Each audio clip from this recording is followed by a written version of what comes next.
Everyone, आप सभी का स्वागत है मेरे चैनल पे। अगर आपको मेरे चैनल के फैन फिक्शंस और वीडियो अच्छे लगते हैं तो प्लीज़ मेरे चैनल को सब्सक्राइब ज़रूर किया कीजिए। आपके लिए ये फ्री है, पर मुझे ये बहुत ज़्यादा मोटिवेशन देता है। आपके एक सब्सक्रिप्शन से मुझे पता चलता है कि आपको मेरे चैनल का काम अच्छा लग रहा है। And welcome back my old cute little subscriber team. आप सबका वापस बार के मेरे बार बार फैन फिक्शंस को देख के सपोर्ट कर देने के लिए थैंक यू सो मच। आए हैं तो प्लीज़ वीडियो को लाइक ज़रूर किया कीजिए। चलिए आज का पार्ट स्टार्ट करते हैं। लास्ट पार्ट में हमने देखा था वांग जी को पहले से ही पता चल गया था कि उसकी शादी वी वुशान से हो रही है, याली से नहीं। पर उसके बावजूद उसने विंग से शादी कर ली। ये अब आगे एक गोल सी राउंड टेबल है जिसके साइड जिस पे चेयर पे विंग वुशान और जियांचा बैठे हुए हैं। उन दोनों का मुंह नीचे की तरफ है। वहीं उनके बिल्कुल अपोजिट में किंग लांग वांग जी खड़े हुए हैं और उनके राइट हैंड साइड पे सोंगले और लेफ्ट हैंड साइड पे शाओ शिनचर उनके पीछे खड़े हुए हैं। ये तीनों घूर घूर के जियांचा और विंग को देख रहे हैं। वहीं विंग मुंह नीचे करके एक दूसरे की साइड देख रहे हैं और फिर सामने खड़े इन तीनों लोगों की साइड देख रहे हैं। अब वांग जी अपने एक तरह से स्ट्रॉन्ग और कोल्ड ऑरा के साथ अपनी वॉइस से बोलता है, क्या करना चाहते थे तुम दोनों और कहाँ है तुम्हारी बहन यान ली? जिस पे अब ये दोनों एकदम से नज़र ऊपर करते हैं और विंग थोड़ा गुस्से में बोलता है, मेरी बहन तुमसे शादी नहीं करना चाहती थी इसलिए वो यहाँ पर नहीं है, और वैसे भी तुम उनके बारे में क्यों जानना चाहते हो? तुम्हारा उनसे कोई लेना देना नहीं है। विंग थोड़ा स्ट्रिक्ट वॉइस में बोलता है। वहीं वांग जी अब और ज़्यादा स्ट्रिक्ट वॉइस में बोलता है, लेना देना है क्योंकि समाज के सामने पूरे के पूरे कल्टीवेशन वर्ल्ड के सामने मेरी शादी उन्हीं से हुई है, तो मेरी वाइफ वो ही है। अभी के अभी यानली कहाँ है हमें बता दो और हम तुम्हें यहाँ से भेज देंगे। सब कुछ पहले जैसा नॉर्मल हो जाएगा, वरना इस बात पे अविंग थोड़ा सा इरिटेट होते होता है, वरना क्या हम तुम्हें नहीं बताएंगे, हम नहीं बताएंगे हमारी सीजे कहाँ है, क्योंकि हमारी सीजे तुम जैसे कोल्ड फेस किंग के साथ शादी नहीं करना चाहती थी। वो तुम्हारे साथ रहने से अच्छा यहाँ से भाग जाना चाहती थी। सच्चाई ये है हमारी सीजे हमेशा के लिए हमें छोड़ के चली गई। हम भी उन्हें बहुत दिन से ढूंढ रहे थे पर वो हमें नहीं मिल रही थी, इसलिए मजबूर में मुझे ये शादी करनी पड़ी, या ये कह दो मेरी सीजे की जगह लेनी पड़ी। विंग थोड़ा सा इरिटेट होते हुए बोलता है। वहीं वांग जी के चेहरे पे अब एक कनिंग सी स्माइल आ जाती है और बोलते हैं, इसका मतलब ये है कि तुमने जानबूझ के सब किया, तुमने जानबूझ के हमारे क्लैन को धोखा दिया, तुमने जानबूझ के सबके सामने ऐसा जताया कि मेरी शादी तुम्हारी सीजे यानी जांग यानली से हो रही है। पर सच्चाई ये थी अब मेरी शादी तुमसे हो गई है। अर्थ और हेवन को बो करके तुम मेरे वाइफ बन गए हो। इतना ही नहीं, अब हम दोनों लाइफ टाइम के लिए इस रिश्ते में बंध गए हैं, तो अब तुम कहीं नहीं जा सकते, बल्कि अब पनिशमेंट मिलेगी, तुम्हारे पूरे क्लैन को पनिशमेंट मिलेगी। जियांग्स क्लैन को हम इस पूरे कल्टीवेशन वर्ल्ड से मिटा देंगे, एक एक जियांग क्लैन के मेंबर को बंदी बना देंगे। वांग जी बहुत गुस्से में ये बोल रहा है। वहीं विंग एकदम गुस्से और फ्रस्ट्रेशन में खड़ा हो जाता है और बोलता है, तुम ऐसा कुछ नहीं करोगे, मेरे होते हुए तुम ऐसा कर नहीं सकते हो, मेरे होते हुए तुम जियांग क्लैन के एक भी मेंबर को टच नहीं कर सकते हो। विंग बहुत गुस्से में है और पहले वाली तरह अपने वॉरियर फॉर्म में है। इस समय विंग एक बहुत क्यूट सा लग रहा है क्योंकि वो कहने के लिए एक फीमेल कानफू में है, रेड रंग के, ऊपर से उसके फेस पे फीमेल वाला मेकअप है, उसकी हेयर स्टाइल भी फीमेल वाला बनाया हुआ है और वो बिल्कुल गुस्सैल अपने पुराने अंदाज में है। वक्त जहाँ शोंगलैन और शाओ शिनचेन को इस चीज़ पे गुस्सा आ रहा है, वहीं जियांचा थोड़ा अपने भाई के लिए सपोर्ट करता हुआ खड़ा हो रहा है। वहीं वांग जी को विंग बहुत क्यूट लग रहा है, सुपर क्यूट। इस समय उसे विंग को ऐसा लग रहा है जैसे पकड़ के किस कर ले। क्या वांग जी के दिमाग में क्या आया? कैसे सचमुच में विंग को किस करने का मन किया? हे भगवान, ये वांग जी को क्या हो गया? वांग जी खुद की ये बात सोच के थोड़ा सा अपने आप को कंट्रोल करता है और बोलता है, अच्छा कैसे बचाओगे तुम अपने क्लैन को? चाहे कैसे सबके सामने साबित करोगे कि तुम्हारा क्लैन निर्दोष है? एक आदमी की दूसरे आदमी से शादी करवा दी, एक मेल की दूसरे मेल से शादी करवा दी, उसके बाद और क्या गुनाह करना चाहेगा तुम्हारा क्लैन? अपनी गलतियों को पे अग्री ना करके, अपनी गलती करने के बाद भी माफ़ी ना मांग के हमसे लड़ाई के लिए खड़े होकर तुम क्या साबित करना चाहते हो वी वुशान? अब वहीं एकदम से जैसे ये बात सोचता है कि सच्चाई में सारे कल्टीवेशन वर्ल्ड के आगे क्या बोल के वो खड़े होंगे, कहीं ना कहीं वो ही गुनहगार बन जाएंगे। कहीं ना कहीं अब मैडम यू और जैन फैमिया उसकी और जंचा की गलतियों का शिकार न बन जाए, इसलिए अब विंग बोलता है ये गलती मैंने करी है, कोई जियांग क्लैन का मेंबर कल्प्रेट नहीं है, कल्प्रेट सिर्फ मैं हूँ। मैंने ही उन्हें से छुप के तुमसे शादी की है, मैंने तुम्हें चीट किया है, मैंने लैन क्लैन को चीट किया है, तो बंदी मुझे बनाया जाए, जो सज़ा देनी है सिर्फ मुझे मिली जाए, इसके अलावा जियांग क्लैन को कोई सज़ा नहीं दी जाएगी। जो तुम कहोगे मैं सज़ा लेने के लिए तैयार हूँ, पर तुम मेरे क्लैन को टच नहीं करोगे। विंग बहुत स्ट्रेट फॉरवर्ड अपनी बात बोलता है। वहीं जंचा अपने भाई को ऐसा करता हुआ देखकर तुरंत बोलता है नहीं, गलती सिर्फ विंग की नहीं है, मेरी भी है, मैंने भी इसमें विंग का साथ दिया, मैंने भी अपनी सीजे की जगह विंग की शादी तुमसे करवाई, तो गुनहगार मैं भी हूँ, सज़ा हम दोनों को दोगे, विंग को नहीं। ये दोनों अब एक दूसरे की तरफ देख के थोड़ा गुस्सा करें, क्योंकि विंग को गुस्सा आ रहा है कि जंचा क्यों अपना नाम ले रहा है, वहीं जंचा को गुस्सा आ रहा है कि विंग सिर्फ अपना नाम ही क्यों ले रहा है। ये दोनों को ऐसे करते देखकर अब वांग जी तुरंत सॉन्गलैन को कुछ इशारा करता है। वहीं सॉन्गलैन तुरंत अपने जेब से एक पेपर निकाल के उनके सामने रख देता है और वांग जी से बोलता है ठीक है, अगर तुम दोनों मानते हो कि गलती सिर्फ तुम दोनों की है तो सज़ा भी सिर्फ तुम दोनों को मिलेगी। अब तुम दोनों नीचे बैठो और चुपचाप से इस पेपर पे अपना मोहर लगाओ और जैसा मैं कह रहा हूँ वैसा करो। जिस विधि से अब जंचा और विंग एक दूसरे को देखते हैं और उस पेपर को देखते हैं, जब विंग और जंचा उस पेपर को उठा के पढ़ते हैं तो पूरी तरह से शॉक हो जाते हैं। जंचा से ज़्यादा बड़ा शॉक तो विंग को लगा। विंग तो एकदम से जंप करके अपनी जगह से खड़ा हो जाता है और फिर घूर घूर के लांग वांग जी को देखने लगता है और बोलता है मैं ऐसा क्यों करूँगा, मैं ऐसा कुछ भी नहीं करूँगा, तुम मुझे फंसाने की कोशिश मत करो, मैंने कहा ना मुझसे गलती हुई है तो मुझे सज़ा दो। ये क्या तरीका है।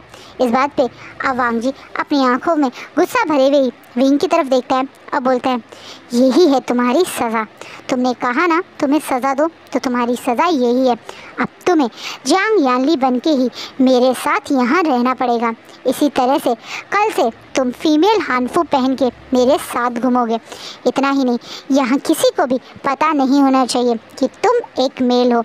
अब तुम एक मेल हो, इस बात का पता सिर्फ इस कमरे में रहे हुए हम 4 लोगों के अलावा किसी और के कान तक नहीं पहुंचना चाहिए। पर ये क्या बात हुई, तुम मेरे भाई को एक औरत की तरह रहने पे क्यों मजबूर कर रहे हो, तुम मेरी सीजे के नाम से मेरे भाई को रहने के लिए क्यों मजबूर कर रहे हो। अगर तुम मेरे भाई की इस बात पे गुस्सा हो तो उसे पनिशमेंट दो, इस तरीके से ऐसे उसे क्या करवाना चाहते हो तुम। जंचा भी अब थोड़ा गुस्सा होता हुआ विंग का साइड लेते हुए बोलता है गुस्सा जंचा पे गुस्सा होते हुए बोलता है आवाज़ पे लगाम रखो अपनी, तुम भूल गए हो तुम इस कल्टीवेशन वर्ल्ड के किंग के सामने बोल रहे हो। शुक्र मनाओ कि यहाँ सिर्फ हम लोग हैं और तुम्हें एक मौका दिया जा रहा है। अगली बार तुमने किंग से आवाज़ तेज करके बात करने की कोशिश की तो तुम्हारा धर अलग कर दिया जाएगा तुम्हारे शरीर से, इसलिए पहले से आवाज़ नीचे करके धीरे बात में पूरी बात समझने की कोशिश करो।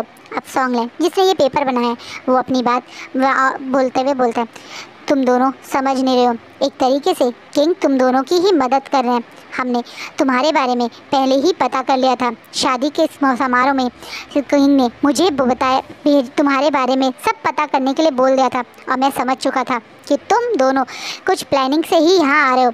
सच्चाई तो ये है कि लैन क्लैन में सारी दुनिया के सामने जो दिखाया जा रहा है वैसा नहीं हो रहा, कुछ हमारे क्लैन में बहुत गलत हो रहा है और हम पहले सोच रहे थे इसके पीछे कहीं ना कहीं तुम्हारा क्लैन है, लेकिन अब ये बात साबित हो गई है कि तुम लोगों को भी इस बारे में कोई आइडिया नहीं था, इसीलिए हम तुम्हारी एक तरह से मदद ही कर रहे हैं। जब सबको पता चलेगा कि किस तरीके से तुमने जियांग्स क्लैन में मिलकर हमारे क्लैन को धोखा दिया, तो जो हमारे क्लैन में गलत हो रहा है उसका अंजाम भी इनडायरेक्टली तुम्हारे क्लैन पे आ जाएगा और तुम्हारे क्लैन को फिर कोई भी नहीं बचा पे आएगा।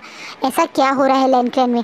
अचानक से विंग थोड़ा कंसर्न होते हुए अब सॉन्गलैन की तरफ देखता है और सॉन्गलैन बोलना शुरू करता है हमारे first king Lan Xichen, first prince of Gusu इस समय एक डीप स्लीप में जा चुके हैं, जिसके बारे में सिर्फ यहाँ पे कुछ लोग ही जानते हैं, जिनमें से एक अब तुम दोनों भी बन चुके हो। इसलिए तुम दोनों को हम ये कॉन्ट्रैक्ट करने के लिए बोल रहे हैं। हम तुम्हारे थ्रू उस गुनहगार को पकड़ना चाहते हैं जिससे तुम्हारे क्लैन का भी नाम बदनाम नहीं होगा। जैसे ही वो कल्प्रिट पकड़ा जाएगा हम तुम दोनों को फ्री कर देंगे और उसके बाद तुम्हारा भाई यहाँ से जा सकता है। यही लिखा है इस पेपर में, तो तुम दोनों को एक्सेप्ट करने में क्या दिक्कत है। पर इस कॉन्ट्रैक्ट के हिसाब से मेरा भाई फीमेल की तरह रहेगा, ये कैसे हो पाएगा? वो एक मेल है और जल्दी पकड़ा भी जाएगा। क्यों? जब तुमने ये झूठ बोला था तब नहीं सोचा था? अब सॉन्ग दोबारा से मतलब जंचा को इरिटेट करते हुए बोलता है। वहीं भी कुछ सोच में एकदम से बोलता है, ठीक है, हमें मंजूर है, हम ये सब करने के लिए तैयार हैं। जिस चीज़ से अब शाओ शिनचैन, शॉन्गलैन और जंचा विंग को घूर घूर के देखने लगते हैं, पर वांग जी बिल्कुल स्टिल विंग को देख रहा है। अब विंग बोलता है, मैं इस कॉन्ट्रैक्ट के लिए मानता हूँ, मैं तैयार हूँ एक फ़ीमेल की तरह मेरी सीजे के नाम से यहाँ रहने के लिए, लेकिन मेरी भी एक शर्त है। क्या शर्त है तुम्हारी? अब वांग जी डायरेक्ट विंग से बात कर रहा है। यही कि तुम और मैं एक कमरे में नहीं रहेंगे, तुम अलग रहोगे और मैं अलग रहूँगे। इस चीज़ से अब कहीं ना कहीं वांग जी थोड़ा इरिटेट होते बोलता है, ताकि सब लोगों को ये लगे कि तुम्हारा और मेरा रिश्ता सही नहीं है। मैं ऐसा नहीं चाहता हूँ, सबको ये लगना चाहिए कि मैं और तुम एक अच्छे रिश्ते में हो। सबको यही लगना चाहिए कि हम दोनों एक आइडल किंग और क्वीन हैं, और इसीलिए तुम्हें यहीं रहना पड़ेगा। पर मैं कंफर्टेबल नहीं हूँ तुम्हारे साथ एक कमरा शेयर करने में, मैं कंफर्टेबल नहीं हूँ। विंग डायरेक्टली वांग जी से बोलता है।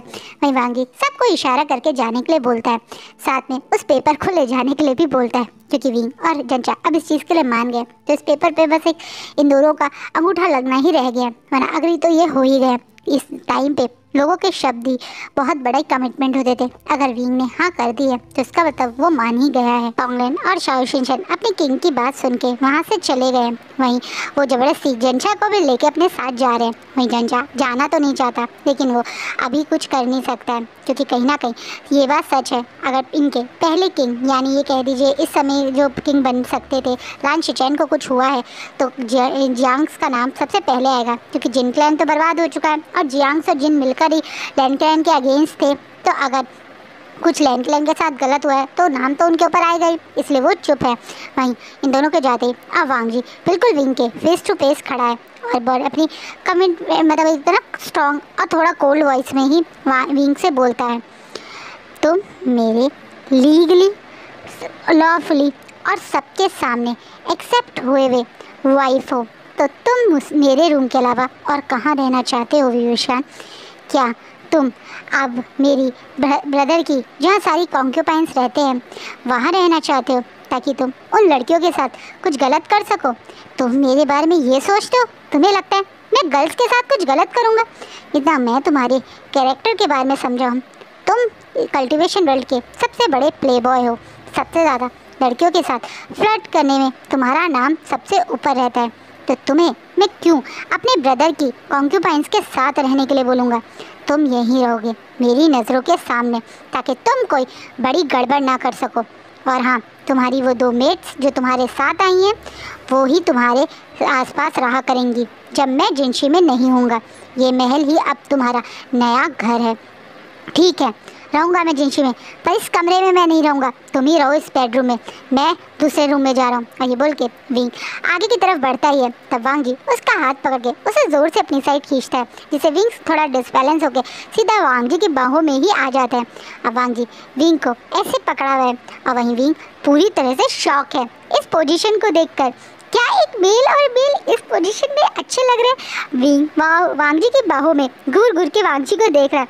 वहीं वांग जी के चेहरे पे हल्का सा ब्लश आ जाता है और वो अपने आप पे को कंट्रोल करते हुए बोलता है, आज रात तो ऐसा नहीं हो पाएगा, भूल गए हो आज तुम्हारी और मेरी वेडिंग नाइट है, और वेडिंग नाइट के दिन तुम इस रूम से बाहर जाओगे। तुम्हें लगता है आसपास के लोग ये नहीं समझेंगे, या मॉर्निंग में जब तुम उस रूम से बाहर निकलोगे तो लोग नहीं समझ पाएंगे? इसलिए आज रात तुम यहीं रहोगे। और ये बोलने के बाद वांग जी विंग को ज़ोर से बेड पे धक्का दे देता है और अब तुरंत अपनी बीचें निकाल लेते हैं, जिससे विंग बहुत ज़्यादा डर जाता है। वहीं वांग जी अपनी बीचें निकालते ही हल्का सा विंग के पैर के पास कट लगाता है, जिससे विंग का वहाँ से ब्लड निकलने लगता है, जिससे विंग ये क्या कर रहे हो? जिससे वांग जी अब विंग को जोर जोर से घूरने लगता है।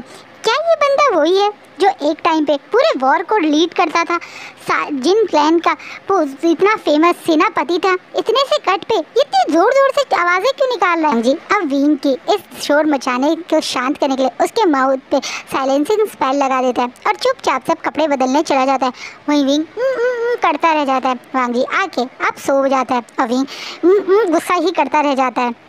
विंग और वांग जी की पहली रात ऐसे लड़ते झगड़ते छेड़ते छाड़ते एक दूसरे से के ऊपर गाली गलौज करते हुए निकल गई। वो दोनों जब मॉर्निंग में उठते हैं, जब उनके गेट पे बहुत ज़ोर ज़ोर से गार्ड नॉक कर रहे हैं, अचानक से इतनी मॉर्निंग में उनके डोर को कोई नॉक कर रहा है। ये देख के वांग जी थोड़ा घबरा जाता है। क्या उसके ब्रदर के बारे में उसकी मदर और उसके अंकल को पता चल गया? हाँ, अभी वांग जी के ब्रदर के बारे में कोई नहीं जानता सिवाय वेंचिंग के, क्योंकि ये बात वांग जी और वेंचिंग ने सबसे छुपा के रखने की सोची है।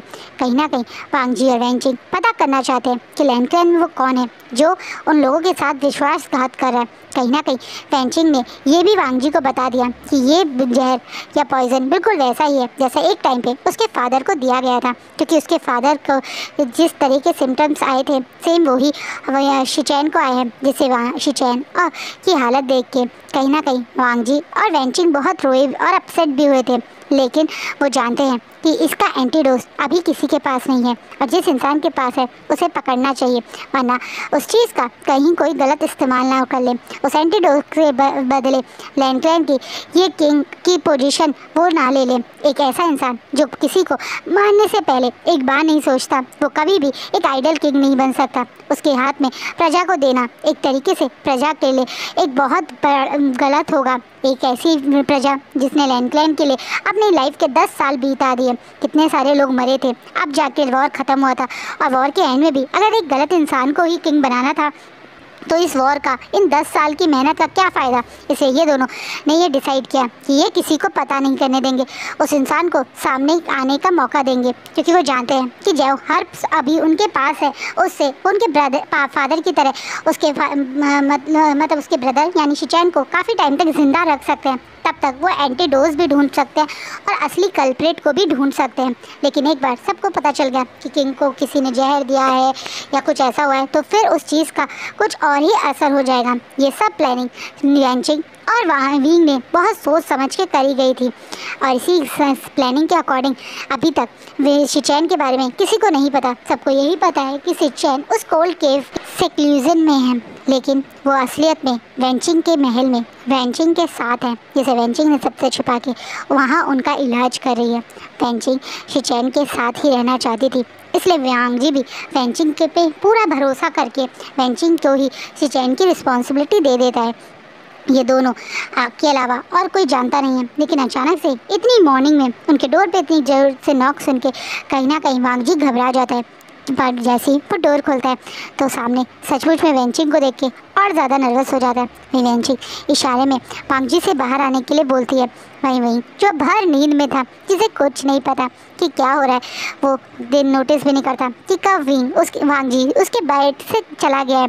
वहीं वांग जी जब वेंचिंग के साथ शिचैन के पास आता है तो वेंचिंग बहुत ज़्यादा घबराते हुए वांग जी को बताती है कि ये पॉइज़न उनके फादर से भी ज़्यादा स्ट्रॉन्ग था, क्योंकि धीरे धीरे शिचैन की हालत बिगड़ जाएगी। उनके पास ज़्यादा समय नहीं है, उनके फादर के पास तो ज़्यादा समय है भी, लेकिन शिचैन के पास मुश्किल से कुछ ही समय है। जल्द से जल्द उन्हें कुछ करना पड़ेगा। क्या उन्हें इस बारे में कुरैन या उनकी मदर को बता देना चाहिए? लेकिन वांग जी तुरंत मना कर देता है। ऐसा नहीं है, वो अपनी मदर या अपनी अंकल पर भरोसा नहीं करता, लेकिन उनके साथ के लोगों पर भरोसा नहीं करता, जो भी उन लोगों के आसपास रहता है उन पर भरोसा नहीं करता। इसी कारण वो ये कह रहा है। वहीं वांग जी जब वापस आता है तो देखता है अब तक विंग सो रहा है, जिसमें वांग जी को बहुत गुस्सा आता है। वांग जी अब गुस्से में विंग को उठा के उसे तैयार होने के लिए बोलता है। वहीं विंग मुंह सड़ाता हुआ अब वॉशरूम में चला जाता है, बिना ये नोटिस करे कि ये अब उसकी नई लाइफ है जो उसे अब अलग तरीके से जीनी पड़ेगी। फीमेल बन के इतना आसान थोड़ी होता है फीमेल की लाइफ जितना लोग सोचते हैं। असली मज़ा तो विंग को अब आने वाला है, जब उसे उठते ही हैवी से हानफू पहनने के लिए बोला जाता है। ऊपर से ये नकली ब्रेस्ट बनाने की भी रिस्पॉन्सिबिलिटी दे दी गई है। हाँ, वांग जी ने साफ विंग को बोला है कि जो चीज़ उसने नोटिस करी कोई और नोटिस ना कर ले तो उसके लिए उसे कुछ करना चाहिए। बेचारा विंग पहले तो अपनी नकली ब्रेस्ट कपड़ों के थ्रू बनाता है बेचारे को, और कोई और चीज़ भी तो यहाँ समझ नहीं आ रही। और उसके बाद वो ये सारे फीमेल के कपड़े, ज्वेलरी, ये हैवी से हैंडफू और ज्वेलरी पहन के जब वो खड़ा होता है तो खुद को शीशे में देखकर एक बार को अपनी ब्यूटी के उसको देख के शौक है, और दूसरी तरफ मन में बड़बड़ा रहा है, हे भगवान क्या पनिशमेंट मिलती है इन औरतों को, क्यों इतने भारी भारी कपड़े इन्हें पहनने हैं, क्या ये मर्दों की तरह लाइट वेट कपड़े नहीं पहन सकती, क्या जबरदस्ती इन्हें इतनी भारी भारी ज्वेलरी पहनाने का शौक है लोगों को। क्या पता कोई फीमेल ना पहनना चाहती हो, क्वीन है तो उसे इतने भारी ज्वेलरी पहननी है, अरे यार मुझे नहीं पहननी इतनी भारी ज्वेलरी। बेचारा विंग खुद में बड़बड़ा रहा है, लेकिन सच्चाई तो ये है अब वो क्वीन है, वो किंग की वाइफ है, तो अब उसे किंग की तरह हैवी हार्मफुल हैवी ज्वेलरी सब पहनना पड़ेगा। और सबसे ज़्यादा विंग को गुस्सा आ रहा है तो इस हैवी सी हेड एसेसरीज़ पे और साथ में इस भारी सी पिन पे जो उसके बालों में ठूस दी गई हैं। इतना हैवी हो रहा है विंग का सर कि विंग को चलते हुए ऐसा लग रहा है जैसे उसके सर पे कितने किलो वजन रख दिया गया है। बेचारा विंग जो हमेशा हैवी से वॉरियर वाले कपड़े पहनता था, जो प्रॉपर उसकी शील्ड होती थी, कई और उसकी हैवी वेपन्स होते थे लाइक तलवार, तीर, उनसे उसे इतना टायर्डनेस फील नहीं होती जितना उसे इन मेकअप ज्वेलरी से हो रही है। वो बेचारा अपने आप को कैसे तैसे बैलेंस करके बाहर आता है तो पूरी तरह से शॉक हो जाता है, क्योंकि वो क्वीन है। किंग यहाँ से उसके साथ ही आज फर्स्ट टाइम मॉर्निंग कोर्ट में जाएंगे। इन शॉर्ट सबके सामने विंग के चेहरे पे हल्का सा ट्रांसपेरेंट सा वेल भी बांधा गया है, यानी उसकी आंखों के नीचे। उसका कारण ये है कि वांगजी थोड़ा सा कंफ्यूज है। हो सकता है विंग को अभी बहुत सारे लोगों ने देखा हो, क्योंकि वो एक टाइम पे वॉरियर था, वॉर के लिए मैदान में आया करता था, और वांगजी को नहीं पता कितने लोगों ने विंग को देखा है, क्योंकि वांगजी के अलावा और कितने लोग होंगे जो विंग को पहचान सकेंगे। वांगजी ये सारी बातें सोच के ये एक तरीके से हाफ कपड़ा विंग के चेहरे पे बांध देता है, जिससे विंग थोड़ा फ्रस्ट्रेट होता है, लेकिन चुपचाप से उसे बांध के जाने लगता है। गुस्से में विंग चल रहा था तो वांगजी उसे आग दिखा के उसे फीमेल की तरह चलने के लिए इशारा करता है। वहीं अब विंग का साथ देने के लिए जंचा और उसकी वो 2 मेट भी आ गए, जो एक तरीके से विंग को याद दिलाते रहेंगे क्या वो याली है, वी उषा नहीं। इसे बेचारा विंग अपनी सीजे जैसी थोड़ी सी लड़कियों वाली चाल चल रहा है, पर उसे ये सब चीज़ें एक बहुत बड़ा टॉर्चर लग रही है। उसे लग रहा है यार इससे अच्छा तो मुझे कोड़े पड़ जाते, क्या ये औरतों की तरह कपड़े पहन के औरतों की तरह चलना और आवाज़ निकालनी पड़ रही है बेचारे विंग को। पर विंग के पास अभी कोई और ऑप्शन नहीं है। उसने ही तो याली की जगह शादी करने का डिसीजन लिया, याली की जगह लेने का डिसीजन लिया था, तो भुगो तो। बेचारा विंग यही सोच के जा रहा है। वही जंचा भी अपने भाई की इस फ्रस्ट्रेशन को समझ सकता है, वो प्यार से अपने भाई के साथ चल रहा है और बोला विंग बस विश करो जल्द से जल्द इन लोगों को रियल कल्प्रेट मिल जाए, वरना सच्ची में कहीं तुम ऐसे ही चल के कहीं सच्ची में शीजे जैसे ना बन जाओ।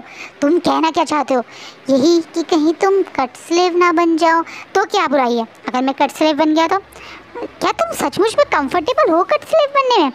क्यों, क्या कोई प्रॉब्लम है कट स्लेव में? नहीं, मुझे तो कोई प्रॉब्लम नहीं है। तुम हमेशा मेरे भाई रहोगे, चाहे तुम कट स्लेव हो या ना हो। पर तुम इतने सारी ज्वेलरी, ऐसी फीमेल की तरह आवाज़ निकालना और फीमेल की तरह चलना, आई थिंक तुम कर पाओगे?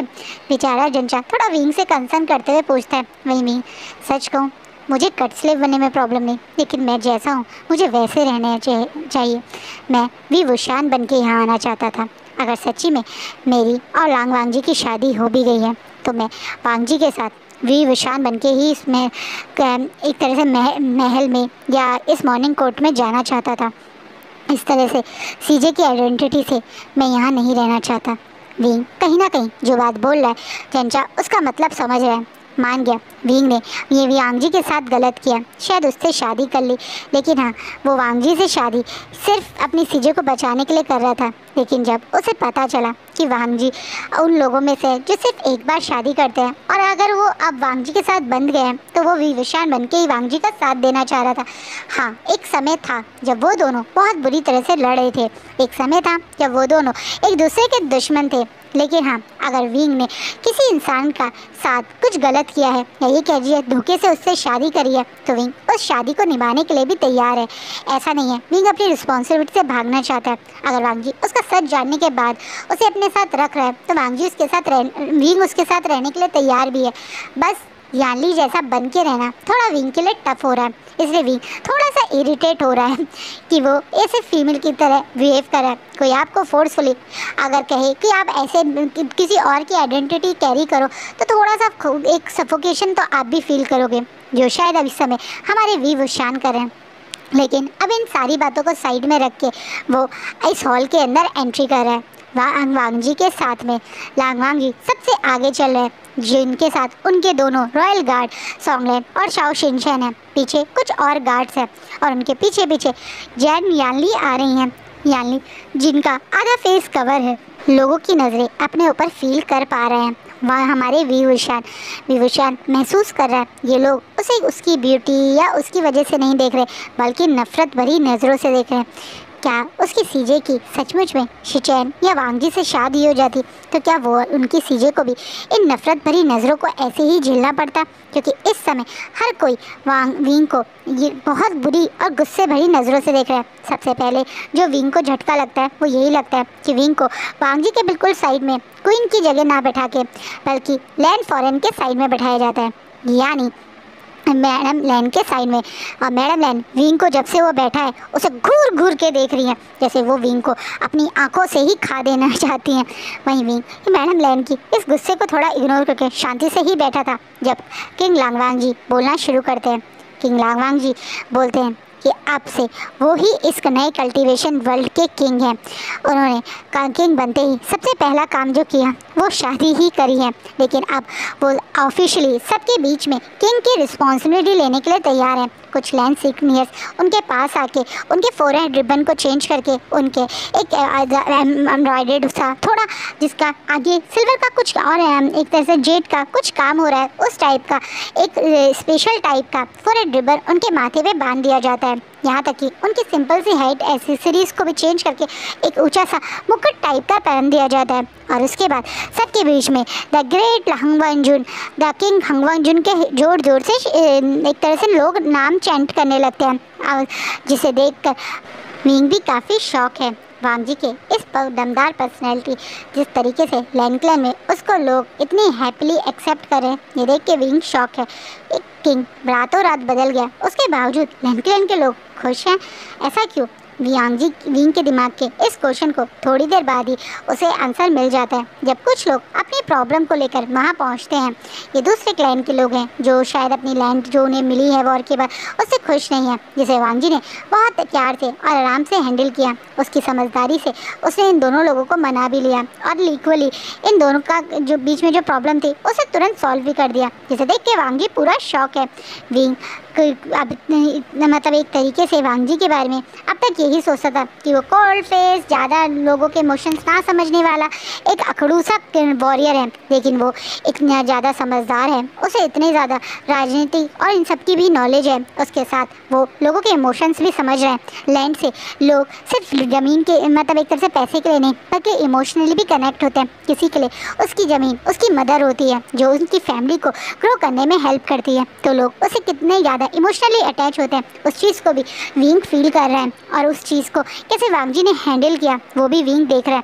विंग एक बार में ही किंग लांगवांग जी के ऑरे से कहीं ना कहीं इम्प्रेस तो हुआ है, चाहे विंग माने या ना माने। वहीं साइड में बैठी मैडम लैन विंग बार बार विंग या ये बोल दो यानली का लगातार उनके छोटे बेटे को घूरना कुछ पसंद नहीं करती और वो ज़ोर से अपने मेट को बुलाती हैं, जिसे मेट और बाकी सबका ध्यान उनके ऊपर चढ़ता है। अब एकदम से मैडम लैन अपनी जगह से खड़ी होती है और बोलती है, मेरे ख्याल से हमें और क्वीन का यहाँ पे काम ख़त्म हो गया। हर मॉर्निंग कोर्ट में क्वीन का या मेरा रहना ज़रूरी नहीं है, हमारे पास और भी बहुत काम है। मेरे ख्याल से आप सब लोग अपनी रिस्पॉन्सिबिलिटी निभाइए और मैं क्वीन को अपने साथ इनकी रिस्पॉन्सिबिलिटी समझाने ले चलती हूँ। और ये बोले के बाद वो यानली को अपने साथ ले जाने की बात कहती है, जिससे कहीं ना कहीं विंग शॉक है क्योंकि उसे आइडिया नहीं कि मैडम लैन क्या ऐसे क्यों कर रही हैं। वहीं वांग जी भी शौक है। और आज का पार्ट यही रुकता है, कल देखेंगे मैडम लैन विंग और वांग जी के साथ क्या करेंगी।